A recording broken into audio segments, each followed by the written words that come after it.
You are now tuned in to the Premier Hotspur TV. Sit back, get involved, comment away, because we are live. Hi guys, welcome back to another Premier Hotspur TV show. It's your man Simon, North of England's biggest Spurs fans. We are bringing you another unbiased Premier League show, guys. It's just going off what happened at the weekend in the Premier League fixtures. We'll be bringing you everything you need to know. I'm joined by special guests, as always on the channel. You already know now. It's Sussex Hotspur, Matt. How are we doing, mate? Yes, not bad, mate. We had some good positive news yesterday, obviously from Boris, and staying there, guys. We're nearly there. We'll be going out soon, and yeah, the world will be back to a normal place. So, yeah, put positivity on this, and yeah, I'm looking forward to getting into the results of the weekend we just had. Yeah, absolutely spot on there, Matt. And also, guys, I'll add to that as well. We will be bringing you end of these roles. End of the results, guys. When we, I'll bring you the mini league we're doing. I'll tell everyone where everyone is in the league and things like that. As what Matt said there, Boris has done his roadmap for this lockdown to end. It looks like Tottenham's board is going that way as well, because what's happening, what's coming out today, and that Nagelsmann, the noise is getting louder, guys. The noise is getting louder. So watch the space, guys. It could be happening. So, guys, Luke's banging there. Yo, Simon and Matt. Hi, Luke. Thanks, Luke. Nice one for coming on, mate. Thank you very much. So, guys, if you're going to join the chat, keep it clean, football related. Tell us how the games actually went this weekend, guys. So, Matt, the first one we're gonna go, mate. Is Wolves versus Leeds, the Friday night game. Yeah, I'll give you just how the stats, mate. It 59% possession to Leeds, 41 to Wolves, 15 shots to Wolves. To Leeds is 18, 7 on target for Leeds, 5 on target for Wolves, and it ended 1-0 with a. It's a great shot from Torre. Absolutely, he's absolutely hammered this shot. It's hit the crossbar. It's come off the Leeds keeper's back. It's got in, unfortunately for the Leeds keeper. So Swaggers says hello, Swags. Right, thanks Swaggers. for coming in. Alexander Hilton, thanks for coming in, guys. Matt, Yes, give us mate. your roundup on that game, mate. Yeah, I thought it was. I said it would be quite sort of tight. I think I said 2-1. I'm pretty sure I did, because I thought Leeds would probably score. I think they were really, I suppose, hard done by. I'm not sure if their goal should have been ruled out. Seemed very harsh. I think Bamford's come out and said that he doesn't really understand it. I mean, if football players aren't understanding the rules, it'd be very hard for the fans to understand it. I think it's becoming a bit of a farce at the moment, VAR. But I'm sure that'll be another topic down the line. But yeah, fair play to Wolves. They defended well. They look like they've got some of their form back. Okay, they're not scoring loads of goals, but they're doing it without Raul Jimenez, who's they're sort of their Kane to their team. The goal scorer. And Traore starting to get going again. I like Neto. I like Bolly in their defence. It's someone I'd probably be looking at. I think he's a solid leader as well at the back. I think fair play to Wolves. There's another clean sheet for them. Feel sorry for the Leeds goalkeeper. Obviously, an own goal. Nothing he could really do about it. It just came off the bar, back onto his back and in. So yeah, but I thought it was even though it was only 1-0. I think it was quite an entertaining game, and I think when always Leeds are in a game, it's going to be like that. Yeah, absolutely, Matt. And firstly, I'll get my opinions on that game, mate.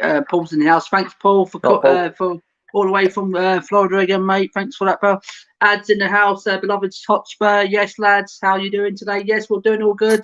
All good, mate. Finally, Boris has done his roadmap going forward. Hopefully, there's a light at the end of the tunnel. And let's get on that, guys. There's some positivity, absolutely.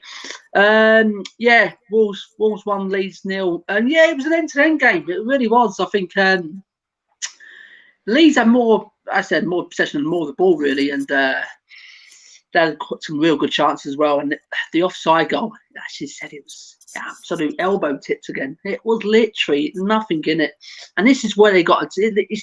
It's either got to go or blatant offside. It's marginal, these things. These are marginal, these things. You know what I mean? But by the letter of law, it was off, wasn't it? So. It was off. So so unfortunately to Leeds, but they did play well. They did. They really took it to Wolves. But Wolves got that goal. Torres hit this absolute thunderbolt. He's absolutely hit this ball, and it's rattled the crossbar, and it's come off the keeper's pack's gone in. It was an unfortunate own goal for the keeper, but in the end, I thought Leeds were good. I think they're worthy of a point in the end. Really, the way they finished the game, especially like offside goal and things like that. So, but as we say in games, Matt, if you don't finish your chances, make possessions and stats and things like that, it counts to nothing, mate. You've got to be clinical and start finishing your goals, and that's literally. Stats and possession do not win you games. Scoring goals does. So Leeds won that game. So fair play to Wolves. Wolves won the game. Sorry.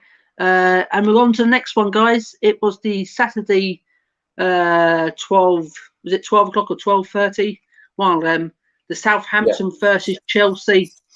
Another one when we was picking, Matt. It can go either way, this one. Yep. And I actually went for a Southampton 2-1. I really do. I thought they're on the bad. They've had some couple of bad results, Southampton. It's got a change in it, and especially at home. Way Danny Ings playing up top at the minute, and they've got players back. And I thought, do you know what? They'll probably test Chelsea on Saturday. But it was a good game. It was a game. But Matt, tell us how you thought the actual game went. Well, I predicted a 1-1 draw, so get in. I thought Southampton would come out the blocks quite fast that first half. I think they haven't really got Danny Ings firing again, really. So I did worry about maybe enough goals to win the game. And they didn't have Kyle Walker-Peters again. He's injured. So defensively, I was like, they probably will concede, especially maybe on that right-hand side. Inevitably, that's where Chelsea's goal came from, down the right-hand side. It was, I think it was Mason Mount that was fouled, wasn't it, or someone, or Ziyech, or and he's completely taken out. You can't really argue with not a penalty there. I don't know why they had to check it. I mean, it was a stone wall penalty that the referee, he knows what he's doing, is spot on. Have to say, I've been really impressed with Minamino since he's gone to Southampton. I think Liverpool may be missing someone like that. I think you're seeing the Minamino that they bought. Good goal as well, man. Oh, it was a lovely goal. Ran through, and then he did the dummy, and then he had the audacity to put it on the other foot and whip it in with his wrong foot, with the outside of the boot, wasn't it? I thought, he's obviously playing with confidence. Redmond got the assist. He's starting to play well again. Southampton are a solid outfit. Sometimes, questionably, that second half, I think Chelsea stepped it up. I think Tuchel got maybe his tactics wrong in the first half, or you could see he wasn't happy with his Chelsea team. They came out a different side in the second half, and I thought they would get a draw. I'd never thought Southampton would win that. Arguably, though, Southampton nearly nicked it and probably should have. But it's not a bad result for Southampton, considering Chelsea are still unbeaten since Tuchel's arrived. So positives to take from for Southampton, and they've got Vestergaard back now as well, and he's a solid big leader and defender at the back. So that will keep him in good stead, I'm sure. Yeah, absolutely spot on, Matt. And about the Southampton versus Chelsea, mate. We're going. As I said, I've got the teams here, guys, and Chelsea's set up with three at the back, maybe five at the back, with the two wing backs of Alonso and James going down the flanks, and with Absalqueta and Zuma and Rugi up at the back. I think they sat in the first half, Matt. That's the thing with them. They let Southampton get at them and things like that. And I think that's what Tuchel probably changed in the second half. Chelsea looked more attacking, and they come out a bit more fire, and then that's why they won the penalty. But yeah, so Minamino, he put Southampton one up. It was a real good goal. So confident in front of the goal there. Literally, there's other players would have missed that. Seriously, but he had so much confidence. A real good finish. And he's not. That'd be a good signing on loan for Southampton to the rest of the season, because even I reckon Liverpool could have done with him. Still, as you said there, Matt. I think he is quite a decent player. Yeah. So in the games, like Chelsea had most possession. They literally 71% to Southampton 29, and Chelsea had 9 shots on goal with 9 goal attempts with 3 only on target, and Southampton had 4 attempts, only 1, which that led to the goal. So Chelsea did really ramped it up in the second half. And I'll be fair, it was a game of 2 halves. I say it was a game of 2 halves. Me personally, I think overall a 1-1 was probably a fair result in the end. That was 1-1, and it was quite a good game as well. I really enjoyed watching that one as well. Yeah, and, I did actually too. And the next one, we all knew this next one, Matt, was absolutely going to be a bore draw. And he was correct, 0-0. And even like West Brom down to 10, they were playing they were playing the game for 60 minutes, the last 60 minutes with 10 men. And when the red card come for West Brom, I thought, here we go. I think they're going to think. But I'll get your views on it first, Matt. What do you think of the game? Well, I mean, definite red card. It's an interesting one. I thought Burnley, the momentum of beating Palace sort of 3-0 away from home. I thought, when West Brom went down to 10 men, and you're kind of thinking there's only realistically going to be one winner here. And you got to give credit to West Brom, to be honest. They really dug in for that point, and arguably they had the better chances in the second half to win the game. I thought Burnley. I don't know what happened to Burnley on Saturday.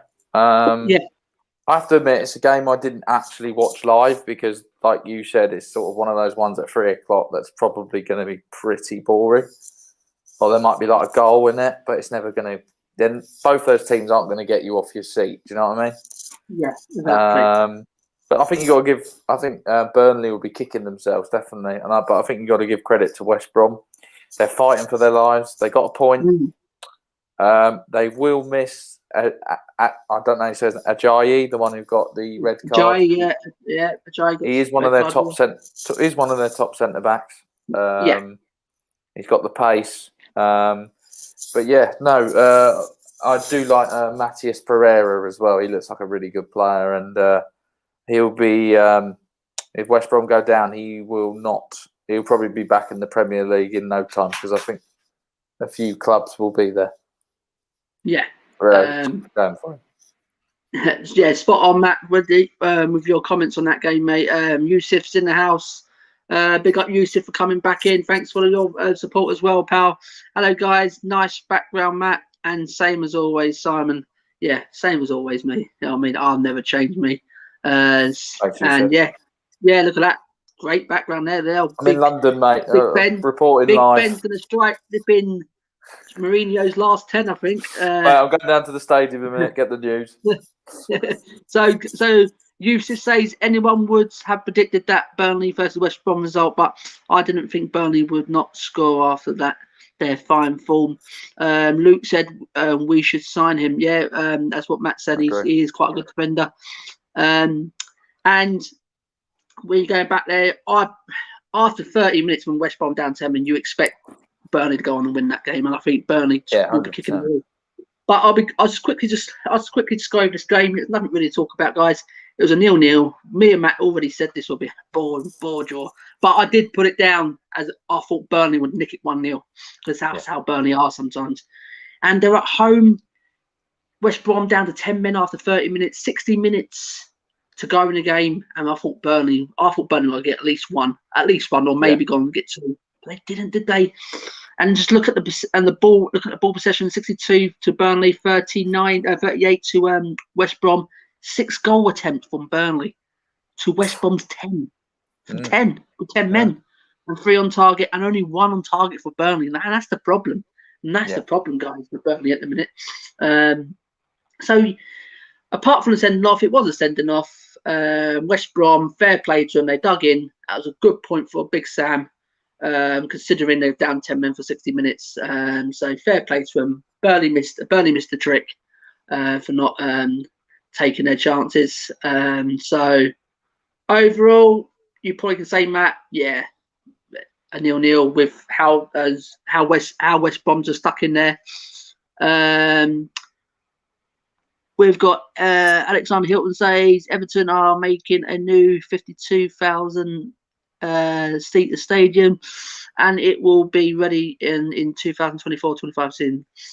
Yes, already heard that a couple of weeks ago, Alexander, and it's nice to have all these new stadiums. All these up because they're old and knackered, isn't it? Especially Goodison Park. I saw that up close on TV the other day. Yeah.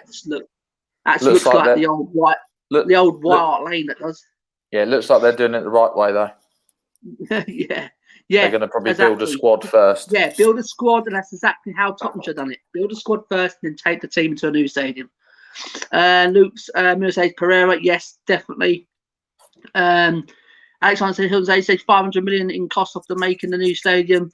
Yes, but they're not going to have all the fancy bits what Tottenham's got. You have to admit that. This stadium here, what we got, we're going to have so much more than what Everton's going to have. I think that would just be a basic stadium like the Emirates down the road, me personally. Paul says you must be a bad team to concede that much possession to Burnley.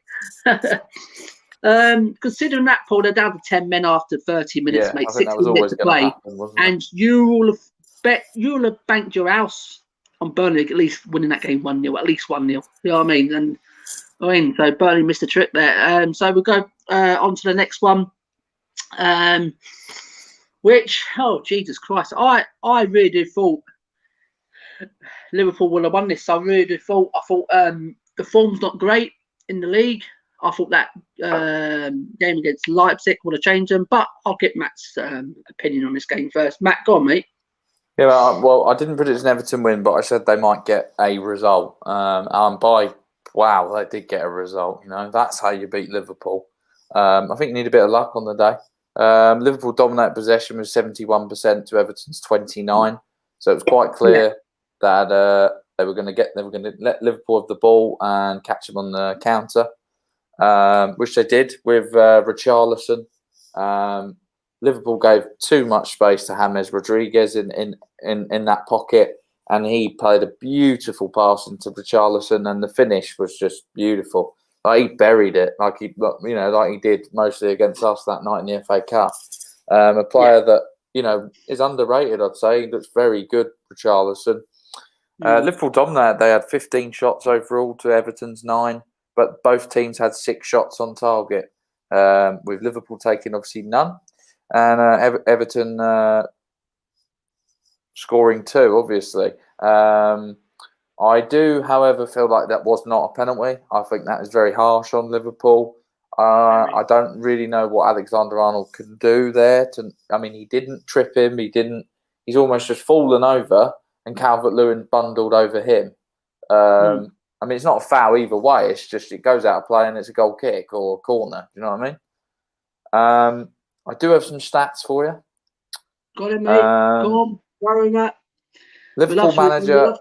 I do. Liverpool manager Klopp has suffered 4 consecutive league defeats for the first time since November 2014, when he was in charge at Borussia Dortmund, while he has lost 4 in a row at home in league competition for the very first time in his managerial career. Wow. Which just shows you that Mourinho ain't the only one breaking records. Jurgen Klopp is just as worse. Yeah. Matt. Is that you done with that game, mate? Yeah. Yeah, I'd say Everton deserve. I just want to shout out Michael Keane. I thought he was my man of the match. Defended solidly, and Ben Godfrey, young defender, he looks like he's going to be something as well. So Everton are building for the future. Yeah, before I'll get my little opinion on that, mate. We have Yusuf saying thoughts on UEFA's Champions League nights. Are you all about tonight's games and things like that, or about Tottenham's going forward in the Champions League for a while? But just let us know. Let us know, mate. Luke says Liverpool are terrible without Van Dijk. I think it's more than Van Dijk at the minute, mate. I don't think they reflect the squad. Crisis for me. Yes, I do not say he's a massive miss. Liverpool weren't bad though, but Everton were clinical enough to score from the first chance, and Dominic Calvert-Lewin coming on and getting a pen. Yeah, I can see where you're coming from, mate. Luke says it was a pen because Dominic Calvert-Lewin was going to tap that in because. Yeah, but he didn't foul him. He didn't foul him, no, Luke. If you see, I saw it from all different kinds. It looks like his knees clipped Trent's at the back of his head. He's gone down. If that happens to Tottenham, I'd be fuming. Yeah, absolutely. You know? Or do love Matt's fats. And thanks for your comments, mate. Thank you very much. Dad. Go on, son. In Eternity 17, Kabak is crap. Well. I mean, he's new to the league. That's harsh, I think, exactly. to say that. So I'll just literally just go over what Matt just said there, and add my little couple of bits. I just thought going to this game, Liverpool bad form in the league, but they got that good result out against Leipzig. I think that was a real good result. I didn't see that coming. I really did thought that Leipzig would have beaten them really with the way they're playing at the minute. But fair play to Liverpool and Klopp. They got the result. And I thought that being the fire in their bellies to go into this Merseyside derby and maybe say, you know what, this is where our springboard starts now. Let's go and beat Everton. But it didn't, did it, guys? It didn't. They got off to the worst possible start with Everton. Well, that goal was a good goal from Richarlison. And this guy, you don't give chance like this to this guy. He is class. Seriously, I do rate Richarlison. I think he's absolutely fantastic player, and he's the sort of guy who'll step up as well when they haven't got Dominic Calvert-Lewin. So he is a very good player. And as I said there, Everton looks like they're doing it right. We're building a new stadium at the minute, but they're building that team first, ready for the new stadium. Yeah, and that's what I kept saying it. This is how Tottenham should went. But there you go. We'll I think talk going about back to the Van Dijk point, that I can't remember who made it. Luke. Yeah. Obviously, they were still conceding goals when he was in there. They lost to Villa 7-2, and Van Dijk played that night. Yeah. So there is something going on there this year. Yeah, definitely. Absolute, Matt. And it's there. So they got that goal. Liverpool did come at them. I said that they did. They had their own chance of their own. But Calvert-Lewin come on and literally won the penalty, but that's what me and Matt were saying. It was harsh, guys. It was harsh. You can say what you want, have your own opinion, which is great. But to me, how I saw it, I watched it on different angles now. It looks like Calvert-Lewin's knee, as he's gone through, it's just literally because Trent was already down. I think he trading knee just caught Trent's back of the head and he just gone down. And it's a soft penalty, but not football for me. No, absolutely. It wasn't it wasn't a nailed on penalty for me personally, but they got it. Sixon, good pen right in the corner. So they went on to win the game 2-0. They're in good form at the minute. I think they're full for a Matt, something like that. And they're going good guns. They really are. So Everton, the train keeps going on, and Klopp and Liverpool's poor forms in the league still continues, like and Tottenham's. So there we go. Yusuf says and Ancelotti being the first manager to win in Anfield with Everton in the 21st century. Wow. There we go. And Ancelotti, good stat that. And Yusuf says, what's written on Matt's shirt? I think it's written in what does it say on your shirt? Oh, it's from Boohoo Man, so it just says man on it, but it's in like a... Oh, Boohoo Man. Oh, yeah. Look, Matt's getting on that Boohoo Man. No, mate, it's good. It's cheap. Here we go. Here we go. We got a fake account here. Fake account, guys. It's a troll. Hi, Ty. Ty AFTV, guys. Banter FC again. Jesse Lingard is better than Dele Ali. Don Carlo Outclass Klopp. Yeah. Okay, Ty. Let's let you crack on. We know we exactly know you're a troll, pal. You're not Ty from AFTV. But thanks for taking the time. Come out on the Tottenham channel. Yeah. Big up Ty TV. That's all we can say. The next game of the last game of Saturday was this one, guys. Fulham versus Sheffield United. So, guys in the chat, keep bringing the comments in, guys. We appreciate everyone who joins us on this channel. We always have our regulars back. It's absolutely fantastic. Smash the like, subscribe if you already haven't. Fulham 1, Sheffield United 0. Matt, take it away. Yeah, mate. What can I say about Fulham? I think what Scott Parker has done, what we said previous week, unbelievable. It seems like he's got the squad together. They look a cohesive unit. They look solid. They just look like they're playing like a team. Lookman's goal, fantastic. Got a bit lucky with the way it deflected into him, but you got to take your chances, and he did. He has been involved in more Premier League goals than any other Fulham player this season. He's got 4 goals and 3 assists. I think it's someone, if they go down, I'd potentially be looking at someone like that because he fills the English quota and he looks exciting and direct, and he could be a good player. I think Sheffield United are... I think they're going down, to be honest. I think they just can't seem to get a run together. They look solid-ish. They don't get battered, but they don't score. That's the problem. That's the biggest problem. Yeah.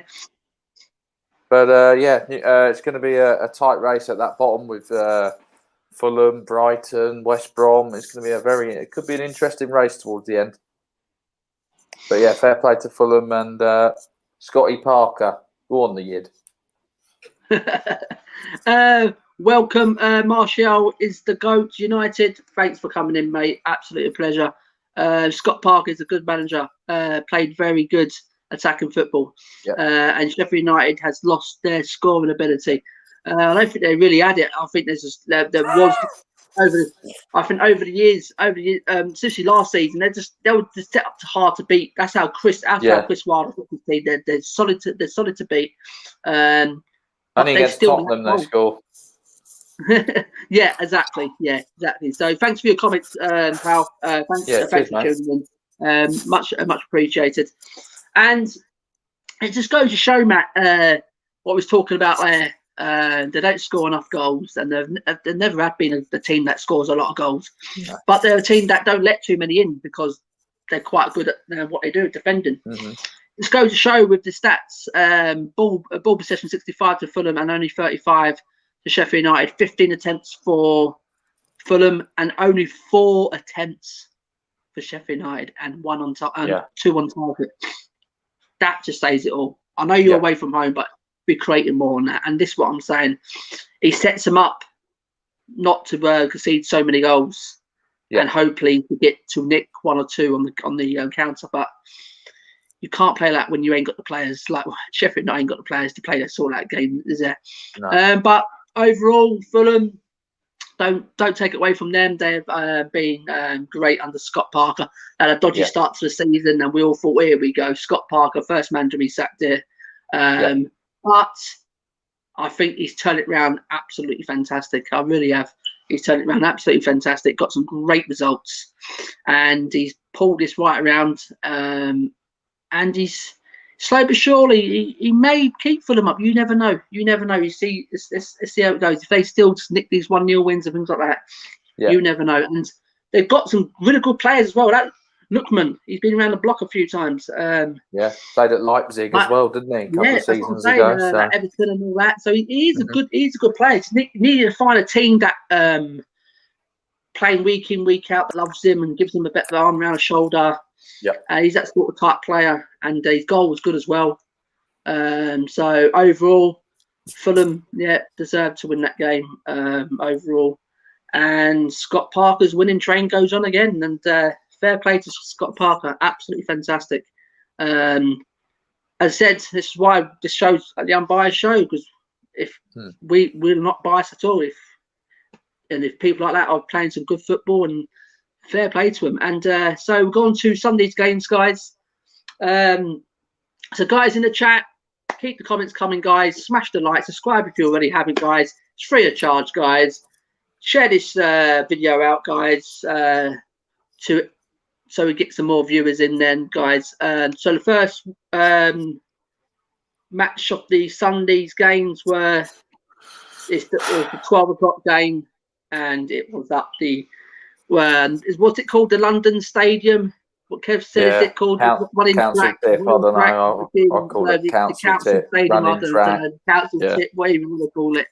Whatever you want to call it. But massive caravan, I don't know, whatever you want to call it. We can banter like that, Matt, but yeah, we were like 4 unbeaten at West Ham coming into this game. And what happened, mate? Just Tottenham, isn't it? Tottenham at the moment, just again, shocking defending. Just sick of, like I said in previous sort of our reviews, go back and watch it if you haven't seen it. Just mistakes, mate. It's just the same old thing all the time, the same players. I'm just bored of it. I look at my starting lineups and I can never predict who's in the team or who's going to come in, or players that we want to come in, but then they never play. Bale on the bench, Dele on the bench. You keep playing Lamella, you keep playing Mora. Matt, yes, Matt, Matt. can we jump in there? We've got Mr. Bobby Singh. He's saying you'll see us later. Fantastic show again, lads. Hope to see you on Dark Times ahead later. Just getting the cider in. What is likely to be an insider and depression chat. Big up, Bobby. Big up. What flavour cider, Bobby? Yes. That's what I want to know. Yeah, what flavour cider? That's what me and Matt wants to know, because I like my cider. And we've got Paul one here says Lookman would just be another Mora in my opinion. He looks good, dribbles, but will only get. I'm not saying for Tottenham, Paul. No. I'm not saying like to get for Tottenham, but I just think for Fulham, he's a good player for Fulham, Paul. That's what I'm saying. But no, to go back to Paul's point, he scored more than Mora this season. Yeah. Here we go, Paul. It's another sack from Matt there. Quickly, no, it's nothing else. Go on, Matt. Yeah, like I said, just poor defensive errors. Not much passion in the first half. West Ham capitalised. Lloris fumbles the ball and Antonio taps in. I knew Antonio was going to score. He's just a menace to us. So this guy just doesn't leave us alone. Then second half, we changed it. He brought Bale on, which you're all happy with. And then he takes Tanganga off, brings on Doherty. Still not really sure why he did that. He hasn't come out and said if it's an injury or so. It must have been tactical, which is just absurd if you ask me. Just there's not much fight left in the team. I mean, the second half when Bale came on, he showed glimpses. But 2 minutes into the second half, you let Jesse Lingard have that time and space. He buries it, absolutely smashes it in the other corner. Can't blame Lloris. No keeper saving that, in my opinion. Arguably, maybe we should have got a draw. Bale hit the bar. We had chances. We dominated the ball. But I think it's more West Ham completely dropped off and let us have the ball rather than us showing our class. The only one I think really did show his class was Gareth Bale, which is the positive I take out of the game. Hoping now he gets a big run in the team, especially in the league. It's worrying times at the moment, mate. But fair play to West Ham, and they are on absolute fire at the moment, and they are 4th in the Premier League. Yeah, absolutely, Matt. Absolutely, you ran it off really good there, mate. Some good valid points. I'll just round off what Matt has said there. Firstly, with the starting lineup, when I saw Davinson Sanchez again and Dyer, and then he goes behind after the game, then complains about defence. But I said to myself, well, you're the one who keeps picking Dyer and Sanchez every week. I mean, so the problem will be still there. You've got to learn that you've got to stop playing these two. These two are not good enough for this football club. And let's start being bold for the rest of the season. We can't be worse. That's what we said. Either play Toby or Roden, or go with a young, fresh, hungry like Tanganga and Roden. It can't be no worse than what these two clowns are doing at the minute. And this is how I see it, for me personally. So I wasn't happy with that. Majority of it, I thought, Lucas. I keep seeing these two, Lucas and Lemmer. Flashes of great brilliance every now and then. But to me personally, they don't bring nothing to the team, really. But as I said, we've got no transfer on that. He's got to play what he's got in front of him. I know, I understand, until we get to that summer window. And hopefully we can get rid of some of these players. Let's get into the game. So, wasn't happy with that starting lineup at first, but there you go, as Josie's called it. And when I saw Antonio starting, I went, flip it now. Jeez, this guy loves a goal against us. He's such a menace. Every time he's just a nuisance. Seriously, he just bullies us, and seriously, he must be rubbing his hands when he saw Sanchez and Dyer. He thought, I'm up for this. I'm going to absolutely bully him all game. And that's what he did from the word go. He absolutely bullied him. Matt's still saying it could have been a foul. Soucek, I think, on Region. Was it something like that? But me personally, yeah, maybe seeing it again. It looks like he bounced off it. It looks like it's a bit of strength from Soucek. He's a big lad, and Region's only a small lad. And I think me personally just bounced off him. It's just good strength from Soucek. The ball's come into the box, and when the ball's come into the box, mate, I don't know what Hugo Lloris was doing. Absolutely, just palmed it straight into Antonio, and he was rubbing his hands. Thank you very much. Got to question Eric Dyer as well in the middle. Eric Dyer's got to be better at marking there as well. Yeah, exactly, pal. And so it went 1-0. As I said there, Eric Dyer as well. Where was he? And then he had the audacity to flip and shout at Tanganga. He was out of position as well, but Tanganga's 21, 22. Dyer's much older, a lot more experience. Exactly. And so to me personally, it weren't a great start. But then we got into it. As I said, then we got into it. Lemmer, he done his one and only great thing he done. He done that amazing run, put the ball through to Harry Kane, and Kane skied it over the just wide of the post, in it. So to me, I would expect him to finish them. He normally hits them low into the corners, but he chose to go to the nearest post, but he just missed. But after the second half time, they bring Bale and Doherty, Tanganga going off. Still, this minute, I don't know what's gone on there. No injuries have come out against Tanganga. So probably he thinks that if I'm going to bring Bale on, let's bring Doggett on because they've got a good connection. That's probably the only thing what me and Matt were saying, that they've got quite a good connection and to probably that's what he was seeing. Maybe I'm just clutching at straws. But Bale come on, he did change the game. He was our best player in the second half, and it was good to see Bale literally get on the ball, take players on as well. That's what I'm saying. And he was going for a couple of challenges as well. So it was good to see, because in games before he wasn't doing none of this. So me personally, he had that good shot as well. Very as close as anything. It was at the bar. Then we huffed and puffed. Son had a deflected that come off Son, and it's hit the post. So that was close as well. Then obviously Moore got the good corner from Bale, whips it in, and Moore's planted on his head, and it was a good header for Moore. But Cresswell should have done better. I mean, why a small lad like Moore? There you go. But here you go. He finished the thing, and that's the only good thing he done. Moore, he scored a goal. Then he brings on Dele Alli for 13 minutes, and what are you going to get out of Dele for 13 minutes, guy? I mean, this is what I'm trying to say. But everyone goes on about Dele. Oh, he needs to prove himself. His ego. Yes, we know. But keep playing 13 minutes every time here and there. Give him 90. Yeah, exactly. He needs to start, innit, mate? He needs to start games. I mean, and 100%. confidence will grow. I'm positive the confidence will grow in Delhi.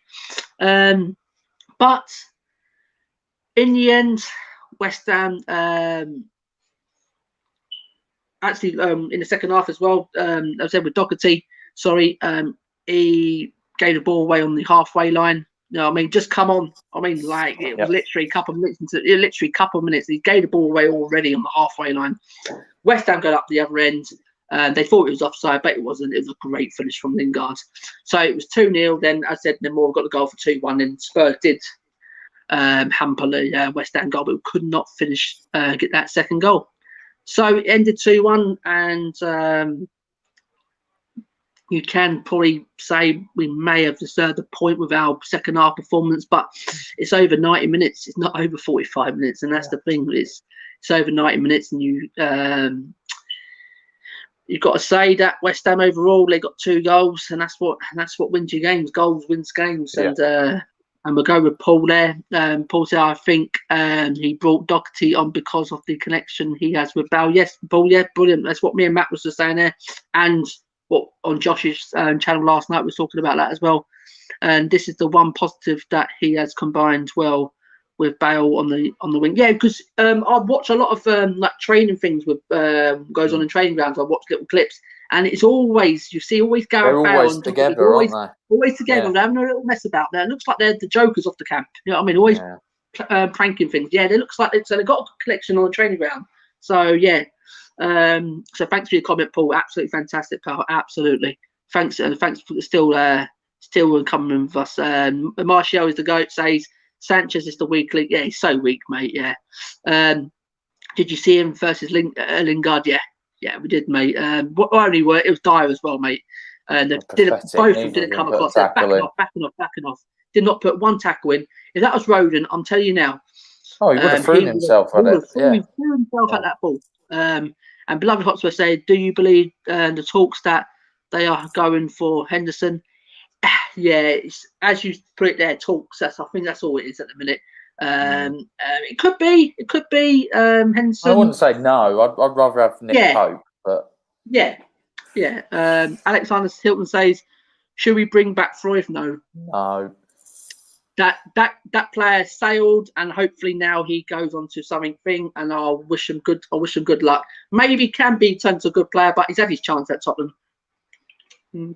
So, me personally, I think overall West Ham, as with me and Matt says, possession don't win you games, goals win you games, and that's what happened in this game. West Ham got 2, we only got 1. So it was a depression after the game. We had a good talk and things like that. Now it's over. Now I've got over that hill now. But what Jody said after the game, what I said before, he's saying it's like literally just basically saying he doesn't trust the defence. You know what I mean? But as what we said, but you play Dyer and Sanchez. You keep playing these two. So until you know in your head. That's the problem. Stop being stubborn. Stop being stubborn as a manager. Stop thinking Tanganga's a right back. We really know he's a centre back. Which, if he plays in centre back and he gets proved wrong, he doesn't like getting proved wrong, Josie. And that's how Josie is. Own up to your mistakes and learn from them. There we go. But we won't say no more. We've said our piece a lot on this game. But fair play to West Ham. And John P and Kev. Well done, you can boys. Have your 3. You can have. You can have your 3 points. You can have your 3 points. So we go on to the next one. It was. It's a good game as well. This one, Aston Villa versus Leicester. Some really good goals as well. In this game as well. James Madison's goal and things like that. But Matt, give us your side of how this game went. Oh, I thought it was a fantastic game. I watched it from start to finish. Both teams playing football that, I suppose when we're watching the football we're watching, it's just nice to watch a game where two teams are really attacking and just defending reasonably well, and it's end to end. And Yeah, it was Yeah. brilliant. I thought Leicester came out the blocks in the first half. I absolutely battered them for the first probably 30, 35 minutes. Maddison with a beautiful finish, curled it in just outside the box, round into the corner, and he's on fire at the moment, James Maddison. I think he'll be on that plane for the Euros with the form he's on. And then a couple of minutes later, I think it's Vardy who has a shot, or Maddison, and keeper saves it. Martinez, been good all season, spills it out, comes to Barnes, who reacts really well. He's in the area, which is what you want as any good striker or anyone who wants to score goals. Have got to be in there, and he buries it into the top of the net. Really like Harvey Barnes. He's come on massively this season. Really like Brendan Rodgers. I think he's done a fantastic job at Leicester without spending ridiculous amounts of money, just positions they actually need. Villa came back in the second half, tried to give it a good go. Traore, who's been a very good signing as well.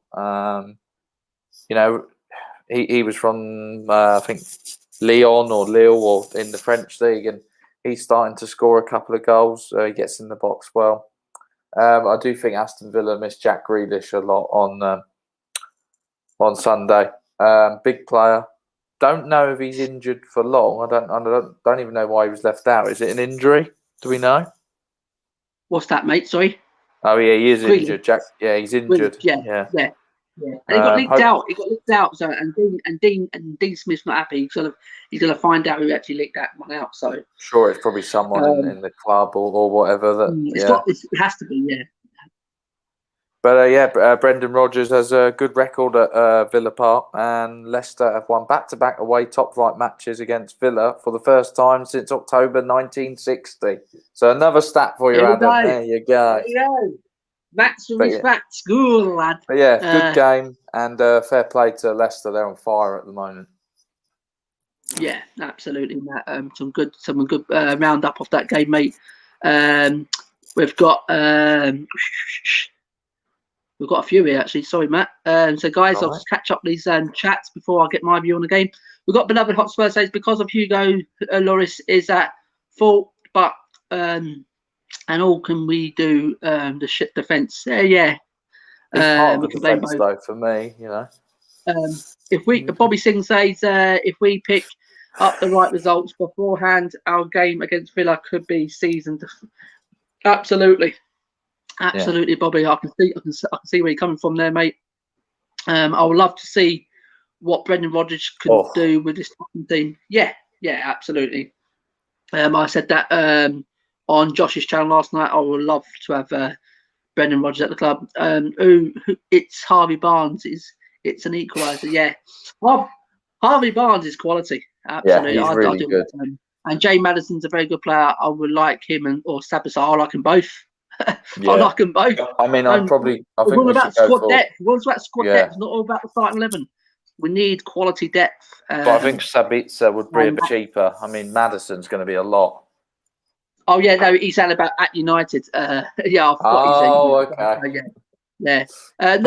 Well, Martial, Holding, they're our players for the summer. Yeah, we want Sabitzer. You've got Bruno. So I'll just go with what Matt just said about the Villa Leicester game. I'll just say, yeah, it was tight. I said 3-1. No, actually, I got this result right. Sorry. Thank you very much. Yeah, I think I said 3-1. I said 3-1. You said 3-1. I said 2-1. Yeah, this is the 3 points I got for this game. But I fancy Leicester because the form they're on in the minute. They're literally home or away. They're playing some right good stuff. Brendan Rodgers got them done in a minute. Some good players. They've got good young players as well. Hungry, actually wants to play for the team. Yeah, actually wants to play how Brendan Rodgers wants to play. So overall, I think Leicester did deserve to win. It got an early goal through Maddison, a real good goal. And straight after that, I think 8 minutes later, Harvey Barnes gets on the score sheet, makes it 2-0. And I thought it would be a 3-4 after that. I thought because Grealish is the main man for Villa, and he missed him massively against Leicester. But 2-0 after, and then they come out a second half and they got an early goal through Toure. And I think he's quite a good player as well for Toure for Villa. I think he's there's a couple of decent players for Villa's side that I'll take. But he come out, got the goal, and they did had a couple of good chances after that. But Leicester could have had one or two as well. So overall, Leicester deserved it on the goal attempts. Possession was equal at 50% each, and 16 to Villa's 11, and 7 on target, which is quite a good return with 16 attempts and only 2 on target for Villa. So it shows you all really, isn't it? The quality of Leicester in a minute. So yeah, overall, I think Leicester deserve to win that. So we go into. So guys, keep the comments coming, guys. Thank you very much. Who's still in the chat, absolutely appreciate it. And whoever's gone out, thanks very much. Hope you smash the like button, guys. Subscribe if you already haven't. It's free of charge. It does not cost nothing. It's just a click of a button. Even if you don't support Spurs, if you just like football in general and things like that, seriously, and you don't want to watch the channel, just literally just hit the subscribe as well, guys, because it just helps the channel out. So we'll go on to the next one game, guys, and it was this one. Arsenal versus Manchester City. And Matt, give us your insights on this game, mate. And what did you predict as well? I said 3-1 City. And, you know, because I thought Arsenal might score. But, I mean, looking at the game, I mean, the scoreline doesn't really say the story. I think Arsenal were lucky to get away with a 1-0, to be honest. I thought they got battered for the first 15, 20 minutes. And most of the game, I mean, City didn't really, when they knew the game was up or Arsenal just couldn't score, they just kind of, you know, sat in and passed the ball just easy. Like they just made it look easy. Yeah, so first goal came, first 2 minutes. Everyone raves about Kieran Tierney, and we hear those of Arsenal fans say he's better than Robertson and he's the best left back in the Premier League. Where the hell was he for their goal? Because I'll tell you what, he left Mahrez in about 10 yards of space. Mahrez cuts in, whips a beautiful ball in, and then, I think Arsenal got problems defensively as well. Rob Holding has been beaten in the air by Raheem Sterling with a header. Sterling's not exactly the tallest player we've ever met. But yeah, it was a great header, a great finish. And Sterling probably should have had a second a couple of minutes later when he ran through on goal, tried to take it around the keeper, then took another touch, then another touch. And sometimes with Sterling, I think that's the frustration with me. He should be finishing a lot more goals in that team for me. But yeah, we can look at the stats. I will tell you possession. So Arsenal had 45% overall, which isn't bad. Man City had 55%. Arsenal had 1 shot on target at home. Man City had 3. Arsenal had 7 shots overall. Man City had 15. Arsenal conceded 11 fouls, and they only had 1 corner in the game. So, yeah, I mean, they were pretty shocking, really. I mean, 1 shot on target at home. That's not good enough. That's a team that's kind of just sitting back. And I mean, is Arteta much better than Mourinho at the moment? I mean, it's hard to, playing the very similar same tactics, sitting back and not really creating much. Player of the match for me, probably Raheem Sterling. Caused that defence a lot of headaches. If you had a De Bruyne and a Gundogan that were on form, I think that would have been 3 or 4-0 easy. Yeah, absolutely. Matt rounded up quite good as well. Matt, brilliant there, mate. Some good points there. I went 2-0, 3-0. I can't remember what I did now, but I thought it was going to be a battering. I was confident it was going to. But it started off like that. As I said, as you said there, I'll just quickly round it up, mate. What a great header, though. Got to give Raheem Sterling some credit. He's springboard. He's a springboard. He leaps very high. It's like Defoe, because Defoe's quite good at that as well when he's back in the day. You know what I mean? Good at leaping in the air. So got good credit for Sterling, but he was poor defender. So Holding getting beat by a little lad like Sterling. I mean, but after that, Sterling went 1-on-1 again with the goal. The goal was come rushing out. I thought he has to do is just hammer it into the goal. I think he's trying too much. All his tricks and trying to go round. I think the goalie just took it off his feet. They still peppered the goal. Aston, they could have at half time, literally 2 or 3, easy, maybe 4. I mean, with the chance they had. But Arsenal, they didn't give nothing to they. And they say about Aubameyang, he's just dipping absolutely. Jesus Christ. And they say he's better than Kane. No way he's better than Harry Kane. Not a chance is he better than Harry Kane. And me personally, I just think City are just so good at the back. They're so good at the back. Absolutely. I mean, just look at that. I mean, look at their back line. I mean, starting with the keeper, Edison. And you had Cantrano, what his name is, Cancelo. Cancelo. Cancelo. Yeah. He's good. Holmes, Ruben Diaz, and Zinchenko. I mean, you look at their depth. They've got Kyle Walker if Cancelo goes injured, and Mendy for Zinchenko. So. Yeah. And you got Nathan Ake, Laporte as backup for them too. Amazing squad. And John Stones, and as Bobby, I'll get to Bobby's point because Bobby is a big Stones. Look, here we go, Bobby. I love Stones. I think he's great. Bobby says Stones was seen as a good player who was making too many mistakes. Pep and Stones worked hard, and it's now one of the best. Can you see what a manager can do by working with a poor defender? Yeah, Bobby, I can see what you're saying. Yeah. John Stone's never been as poor as Dyer and Sanchez. Yeah, he's always been a good player. He's always been a good player, Bobby. He just lost his confidence. He's lost his way a bit, but he never lost his ability. And that's all I say. You can lose your confidence, but you never lose your ability. To me personally, mate, just Sanchez and Dyer, they're uncoachable. They really are, Bobby. I told you last night, mate. They're uncoachable. You can put Pep Guardiola. Yeah. One of the best coaches out there. You can put him in there, mate, and it will not work still. They're uncoachable. I can see where you're coming from there, Bobby. Looks think... like Stones and Pep's had a good thing. Yeah. But Stones has never been as bad as Sanchez and Dyer. But I do think Diaz has helped him. I think a big commanding centre back. Yeah. Yes. But saying that though, Matt, even if you put a commanding centre back alongside Dyer or Sanchez, they won't improve them. That's how confident they will not improve them. They are bad defenders. Yeah, they're uncoachable. That's my opinion. Yeah. I can see where Bobby's coming from there. With Stones, he's improved. He's improved. He's been one of City's best defenders. Show now he's relying on him now to play with Diaz as first choice now against Arsenal away. So, and as we said there, the depth. Nathan Ake, he's not a bad centre back to have. And Laporte is another good.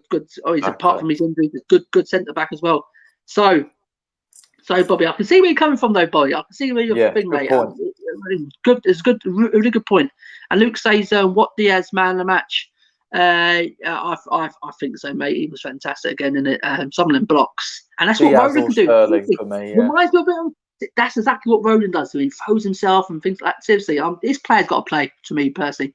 We suck X and DK Randers. Thanks for joining. Arsenal. I'm guessing. Yeah, he's an Arsenal fan. Yeah, Ruben Diaz should have been at Spurs, but Lee let you guys down. Yes, we know. We've been talking about this. We wanted Bruno and Fernandes. He wanted Bruno Fernandes and him when he first come in. He talked to their agents. They're the two that he wanted in, and the ball did let us down again, mate. Yeah, he might know. And guys, keep bringing the chats in. Thank you very much. We do appreciate all your chats. Smash the like, guys. Make sure whoever's tuned in today, guys, put the like on there, guys. Subscribe if you already haven't. Share this video out, guys. And yeah, as said, just look at that City team. Unbelievable, isn't it? The joke, mate. It's not your joke. Right, at the starting lineup, I'll quickly just go through it, guys. Edison in goal, Cancelo, Stones, Diaz, Zinchenko, Guduan, Fernandinho, De Bruyne, Mahrez, Silva, and Sterling. Right, and Fernandinho, guys, like he's getting to his 34 or something like now. He's aging. And he's still playing in there, guys. That's how good of a player he is. Can I read their bench out? Yeah, got him, mate. Got him, mate. You can read their bench out, pal. Go on. Okay, so on their bench against Arsenal, they had Kyle Walker, Gabriel Jesus, Aguero, Laporte, Rodri, Ferran Torres, Mendy, and Phil Foden. That is a joke. That is an actual joke. That is a good bench. and And City are looking to add a Harry Kane to that squad. Oh my God. Jesus. That would just be scary. And that's what Bobby said yesterday. We might as well give up. If that happens, we might as well give up because. Do you know what though? I'd be happy for Harry because he would win everything there if he go. Do you know what I mean? And I'd be happy because I don't know what we're going to win. But so that's what I'm saying. Then if you look at their bench and look at quickly on the Arsenal's bench, there you've got Willian, Ceballos, Lacazette, Luis, Gabriel, Martinelli, Smith Rowe, and Suarez. But to me personally, they've spent all that money on Gabriel.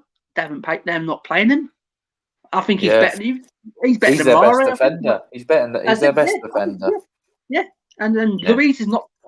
So his experience. I want to put the experience head in Luis in them sort of games, but there you go. And that's what you get when you leave players like that out. But you can't hide away how good that City team is with the depth. It should have been more than 1-0. 1-0 did not tell the scoreline. How City played as well. They played some great stuff and let Arsenal off lightly, just only 1-0. Yeah. And Alexander says, our team, if our board actually spent money, Loris, Reguilon, Diaz, don't do that to me. Højbjerg, Sabitzer, Ndombele, Son, Kane. It could have been. And it would have been a real good, But it's not. That's the end of it. But it's exactly. It's the ifs or buts. And unfortunately, somewhere along the line, someone has let this club down. We can either blame Leavely, as we said, we're getting it tonight. We can either blame Leavely, recruitment. It's all kinds of stuff. I mean, we can't just blame one person all the time. Me personally. So City deserve. We agree. City deserve massively. They should have won more than that. Arsenal was anomalous in that game. Absolutely. And I thought we played bad against City. Like they were even worse. I think Arsenal. But okay, we conceded 3 goals. That's what Arsenal was. They only conceded 1. You know what I mean? But the last game of Sunday was this one: Manchester United 3, Newcastle 1. Go on, Martial. Go. You tell us how this game went in the comments, mate. Go on. Let us know how it all went if you're still in the comments. Matt, tell everyone how this game went, mate, and what you predicted. I'm pretty sure I predicted a Man United win. I don't know if it was 2-1 or 3-1. Might have been 3-1 actually. I might have got it right. You did. Rashford, beautiful goal, cutting on that inside on his right foot, bang, right in the court. Oh, what a finish that was from Marcus Rashford. I like him as a player and as a person. Then Newcastle actually responded with St Maximin. Really good player. I do like Alan. I like Alan St Maximin. I think he could be at a much better club. Put it that way. I think he's easy one of Newcastle's best players. He hit a sort of half volley into the ground, didn't he? And then it sort of. I still think maybe De Gea should be maybe getting there or doing a bit better, but I think you got to give credit to St Maximin. He played well, and he got Newcastle back into the game. And for that first half, they reasonably defended really well. Newcastle actually, and then Daniel James, sort of an outcast in the Man United team. He's popping up with goals now and again in the Europa League, and now he scored, I think, his first goal in the Premier League this season, and that was a good finish as well, which will give him a lot of confidence going forward. And then finally, it was a Bruno Fernandes penalty, definite penalty, and I think it's the only goalkeeper he hasn't scored a penalty against, the Newcastle one, and then he put the demon to the bed and he buried it. So and I had him as captain in fantasy, so that's always good. But yeah, fair play to Man United. They got a good win that they needed, and they're back up to second, I believe now. Yeah. Newcastle could be in trouble. They're back up to second now, mate. They're 10 points behind Manchester City, level on games. So it's tight in there, guys, in that league at the minute. We'll give you the full league in a minute. we just go back to what's gone on. Newcastle are 17th now, which is it's alarming. It's alarming what Bruce is under pressure. It's worrying at Newcastle at the minute. So Matt, is that it, mate, for you? The roundup of that game, mate. I think fair play to United, and they're back onto a winning run again. Yeah. So yes, again, some good comments there from the review of the game from Matt. So guys, get in the chat, guys. Just bring your chats. Smash the like, subscribe if you already haven't. We've got we've got a couple, but look at how much they spent. See, but that's what I'm saying. It doesn't matter how much they spent. Look how good they are. It doesn't matter. And this is what I want us to do. It's no good the saying keep going year after year. Like let's bring these bring these youngsters. Let's field these youngsters. Yeah, waited long enough now. It's no good doing that if you're not going to keep winning stuff. It's just it's literally we want to start winning trophies, and I think it's time now. We've got to spend big. Now it really is, and I'm jealous of City. On that squad. You telling me you wouldn't want to watch City every week? I mean, if that was Tottenham at White Lane, I mean, I'd love that to watch that sort of football. Same. Again at White Lane. And Martial is the GOAT United. Says Marcus is a fantastic player and he has the potential to be world class. Dan James looking better. Ollie still need a better defence. Marcus is a good player. I'll take away that world class. I think he has the potential to be. He has the potential. He's got potential. He's got potential. He has the potential. But me personally, when he says potential to be world class, I don't know. When you compare him to Mbappe or Haaland, then no. Yeah, he blows hot and cold for me. Rashford. I'm saying he's a good player. Don't get me wrong. He's a good player, but he blows hot and cold. He goes missing in big games sometimes as well. And to me, to be up there with the best, like as you said, with the Mbappes and the Haalands and the Neymars, and you can go all day about these players. You know what I mean? I just don't think Rashford's up there at the minute. He's probably in the category below, probably in quality, but not. I don't think world class at the minute. But don't get me wrong, Marcus is a good player, mate. He is, and Dan James is looking better. He is, mate. I think no one gives him. I don't think many people give him credit where credit's due with James. He's still a youngster. You've got to still understand he's still a youngster, James, and he can become a real good player. And that's another one. He's still young, and if you don't really play him much, and the confidence goes, then you expect him to throw him into a game where you say, "Go on, you're try and grab us goals." But if your confidence is low in a youngster, this guy needs to be looked after properly. He said he will be, not yet. He needs to focus on football. I can see where you're coming from there, Luke. Paul says, I feel sorry for our managers because we are expected to buy young players and develop them over. However, they are not given the time or the patience. Exactly. Instead of going out there and buying the big clout, as you said, Paul, stop buying these youngsters and trying to develop them and trying to win Premier Leagues out of them. It's never going to happen. It's never going to happen. We're going to wait for years again. I mean, if you want to go back down that road, you know what I mean? We need now, it's time now with this club now. We've tried all avenues. We really have. The only avenue now is to literally spend big. It's literally spend big. It needs a good mix, doesn't it? Yeah. Of course it does need a mix, but we need quality, big quality, Matt. I mean, mate.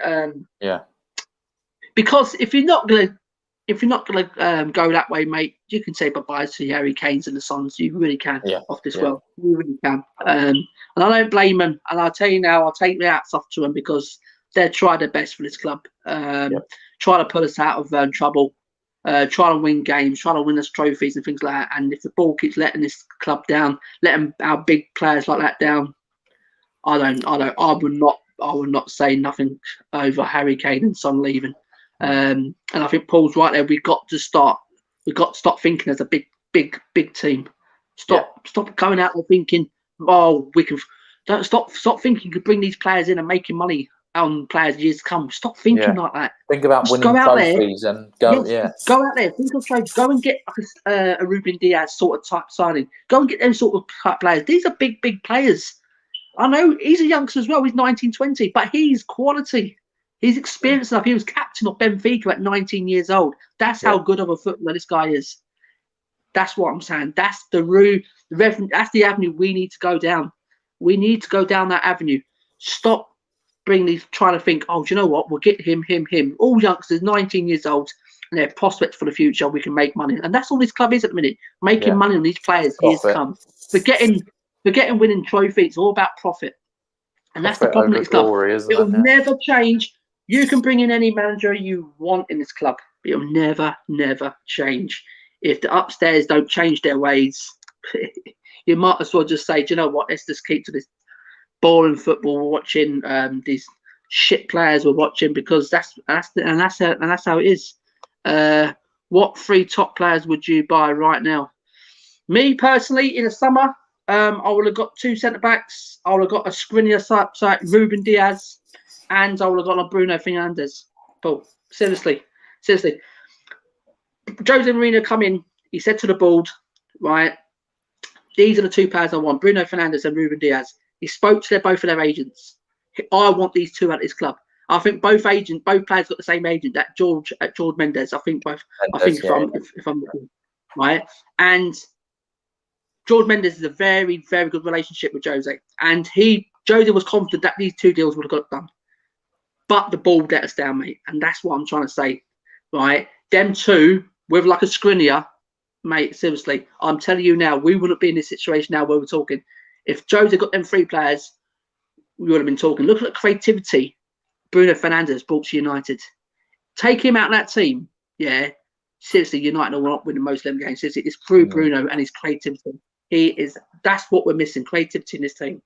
I think in terms of right now. And 2 top defenders.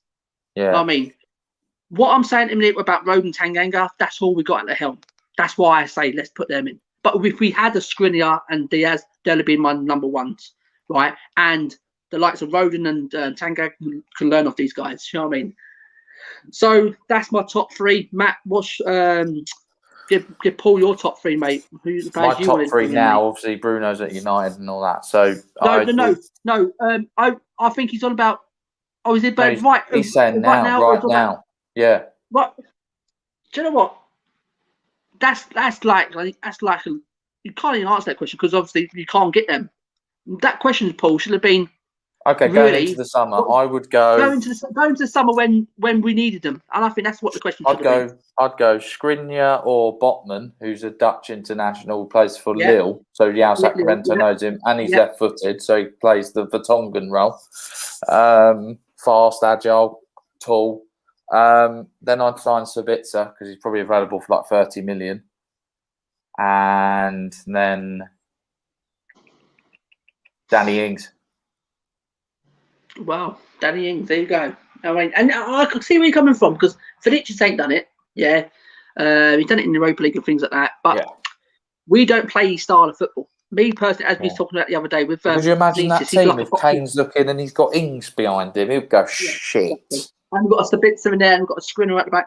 But do you imagine, Matt, if we got a Diaz, a Fernandes, and a Skriniar?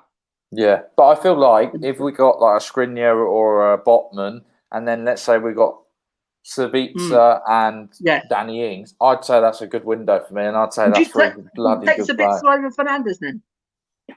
No, obviously not, but we can't get Fernandes now, so Sabitzer's out there for what? I mean, he'll be in his last year of his contract, so Daniel Levy's going to try and get a bargain out of him, isn't he? Probably get 20, 25 mil for him. Maybe we'll have Nagelsmann as well. Well, you never know. You never know, mate. Boris has got his roadmap, as we keep saying. I think Daniel now he's got his roadmap. He needs his, mate, I'll tell you. In 17, thanks for coming to the chat, mate. Josie needs to get back to winning ways. Yes, we understand that. Drop Dyer and Sanchez for 3 games and let's see how it goes. Yes, we'll not for 3 games, the rest of the season. I don't even want to see him anymore. Exactly. Don't even want to see him. Steve Hitchin went to Inter and bottled it for Skriniar. Yeah, he did. There was pictures out there that We saw the pictures. He was in Milan. But we don't know what Levy's saying to him on the phone. Yeah, If exactly. Hitchens got a deal done, and then Levy goes, "Oh, well, I only want to pay 30 million." Well, they want 45. So what am I going to do? Yeah, exactly. Get the plane home, and that's it. We're not doing a deal. Yeah. Paul says, and this is what Paul's and we've been talking about Spurs been planted a one-man team.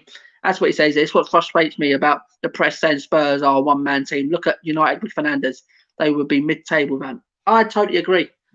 He has literally improved United really. But you look at the press and Sky Sports and BT Sport; they're all former Man United, Liverpool pundits most of the time, so they're not going to get any criticism. There's no various teams on there. It's always United and Liverpool, isn't it? And it's always will be that as well. Do you know what I mean? Yeah. So good comment there, Paul. So yeah, we've got off the boil a bit there, but United 3-1. Yeah. And they were, as I said, that's what Matt's just rounded up there. A good goal from Rashford. It was a good finish. Sam Maximan, he's a very good player. Very good finish as well.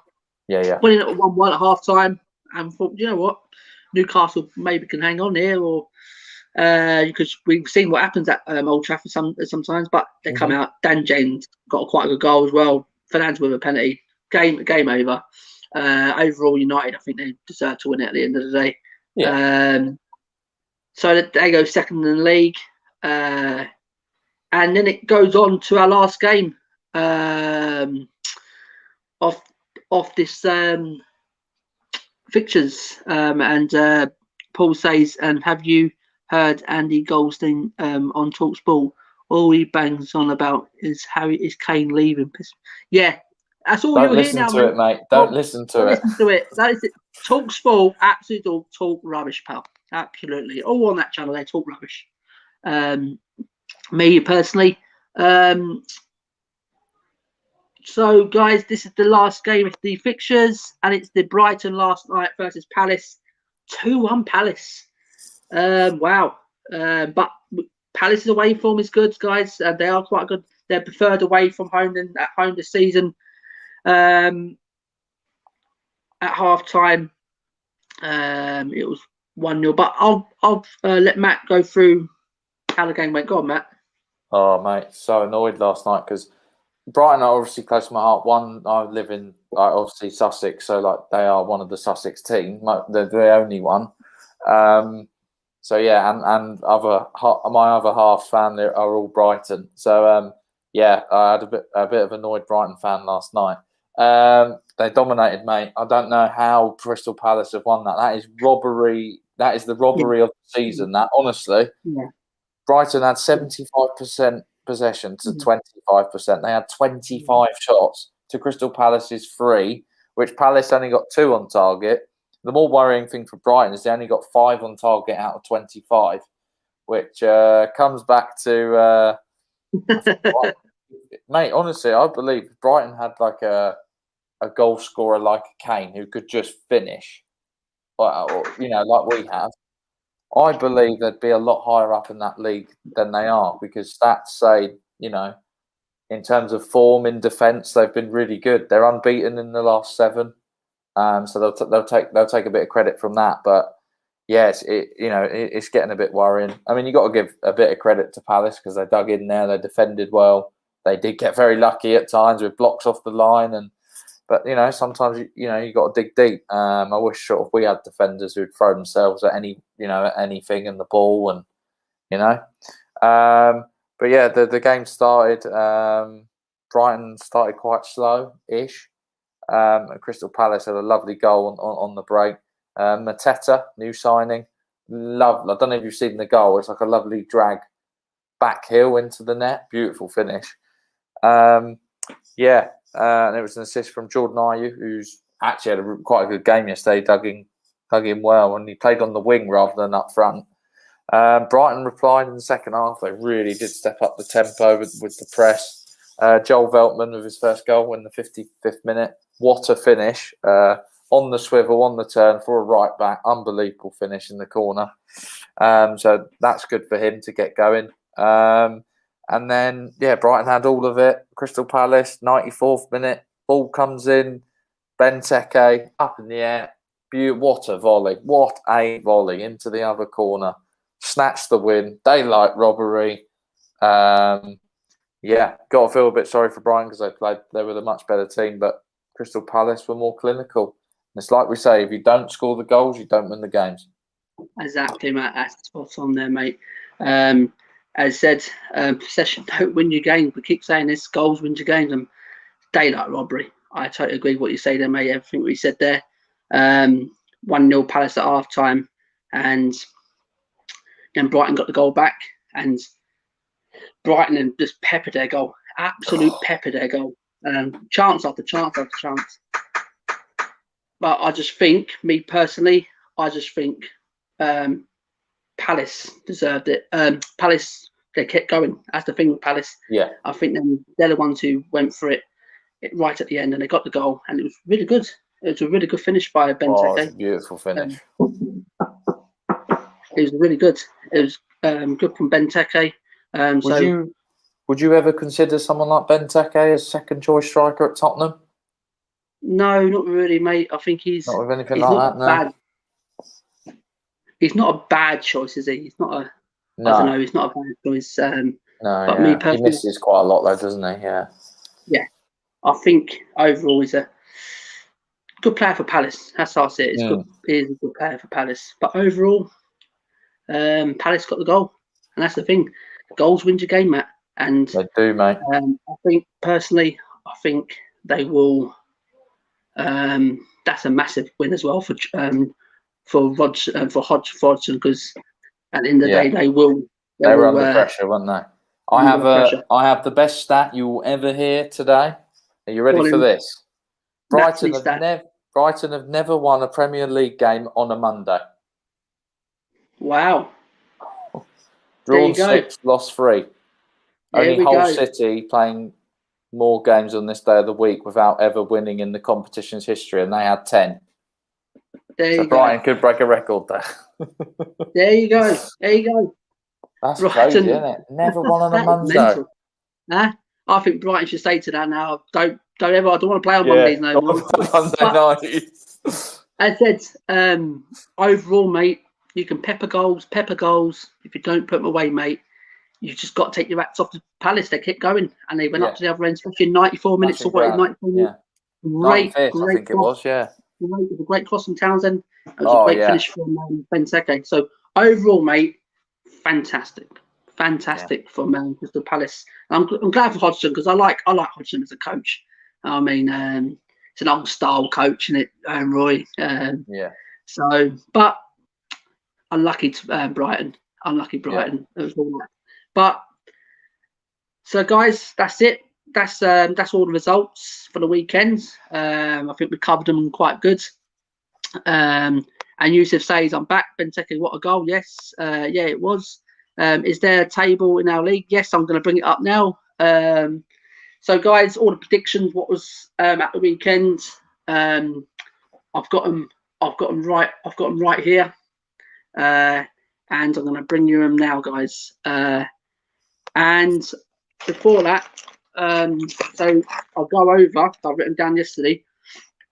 So what? So this week, Adam, he calculated up 8 points. Wayne calculated up 9 points. Mick calculated up 7 points. Matt calculated 10 points. John calculated 11 points. Kev calculated up 5 points. Dars Cloud 7 points. 1894 podcast 4 points. Harry 5 points. Me myself 9 points. Yusuf 3 points, and Hyper.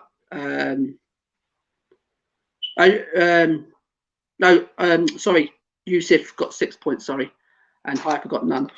So the table's here, guys. I'll put the table up, and this is our little mini league. If anyone wants to join us, it's here. So, Matt, I'll be back in 2 seconds. Yes, guys, I am top of the league. Come on, I'm the Man City of the group. What can I say? But yeah. So yeah, guys. So top of the league for Matt. Me in second. People's gonna say, "Oi, what's going on here? What's going on? 1 and 2, 1 and 2."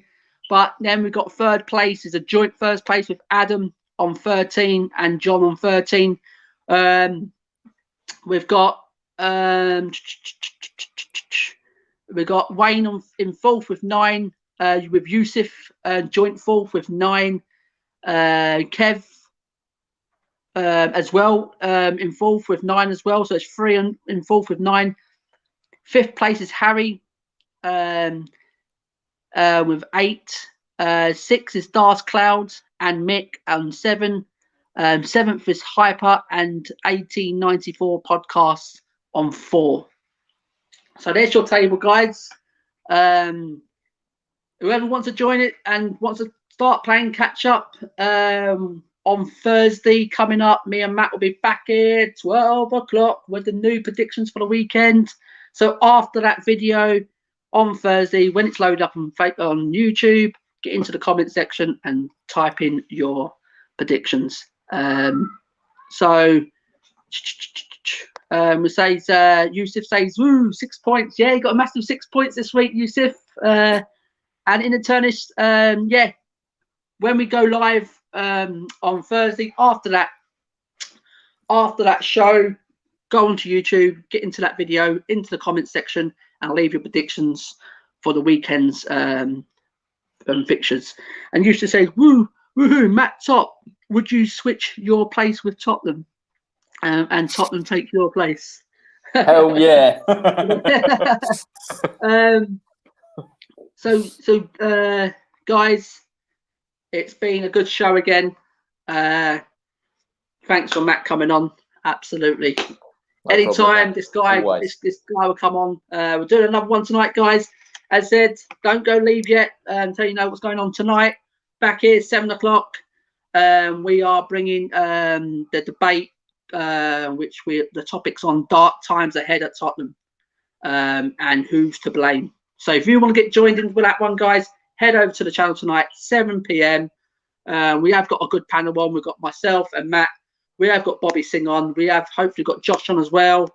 I think Hyper's coming in because it'll be a good one because he's a Mourinho in, definitely. So him and Bobby will be at loggerheads. That'd be a good one to tune in for, guys. Get that popcorn, mate. Yeah, get the popcorn out, guys, because this one's going to be really good tonight. So, guys, remember tonight then.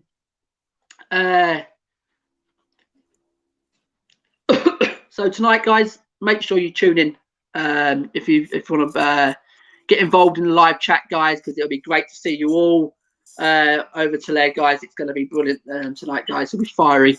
And in terms of fantastic stream as always, Simon and Matt. Cheers for interns. Thanks for that, guys. So make sure you just smash that like, guys. Subscribe if you already haven't, guys. Yeah. Yusuf says, "Why is Hyper disappearing from the streams?" He's not disappearing from the streams. I've asked him to come on tonight. I think he's agreed to it. I'll have to let him get back to me. But what it is, Yusuf, we just want to refresh the channel up with fresh faces and things like that. Just give everyone else a chance to come on. It's not like we're being disrespectful to Hyper at all. Just like to have new faces on and things like that, just to mix it up. It's good to have fresh faces, so you guys in the chat can get to know other faces on the channel as well. So that's nothing against Hyper at all, because we like Hyper on his channel. So when he can come on, he can come on. So I think he's on tonight. I don't know. So we'll have to wait and see. So guys, thank you very much for tuning in.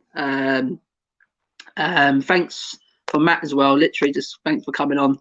No problem, and so guys, the channel is now on the road for 1K subscribers. We're not nowhere near it yet, but I'll just put it out there, guys. Let's get this channel at least 1K before end of season. It's doable. It's going along all right. We're picking up subs every now and then, but you guys can help us get this channel out there. So we've got Yusuf says cool and Matt cool, and Matt always heard you, much appreciated. Yeah, right, okay. Yusuf, thanks for coming in, mate. Seriously, pleasure to have everyone in today. Hope we've answered most of your comments in here. 1K subscribers go. Let's less than 800. Come on. Yes, I said less than 800. We can do it to end the season. You never know. It depends how many people get this channel out there and let people know what we're doing. So guys, we're gonna leave you there. And from us on Premier Hotspur TV, guys, thanks for everyone who's tuned in. Hope you like the channel. Smash the like, subscribe if you already haven't. I've been Simon. This has been Matt. Thanks, guys. Tune in 7 o'clock tonight. Dark times ahead. Who's to blame? And have your say. See you.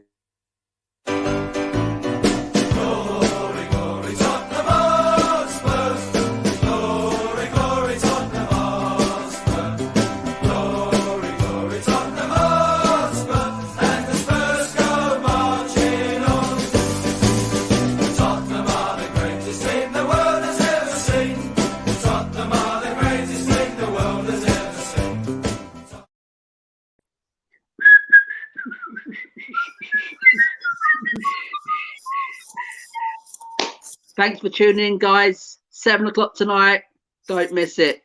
Who's to blame? Come on, you Spurs. Come on, you Spurs.